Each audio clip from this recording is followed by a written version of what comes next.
Connecting these apps has never been easier because you can do it with Zapier, which helps every person and every business create automated workflows. It's easy. To get started, you'll just need to authenticate your apps, which takes just a few seconds. Zapier meets industry standards for encryption when connecting with each of your apps. Now let's set up your trigger, which is the event that starts your Zap.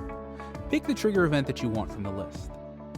When you set up this step, your Zap will pull in test data from your trigger app that you'll see later when setting up your action app.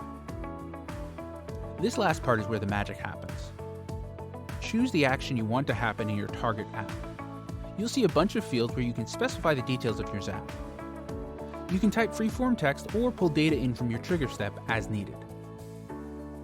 Turn on your Zap and Zapier will start doing your work for you. Zapier can be as simple or as complex as you'd like and connects with thousands of apps, more than any other platform.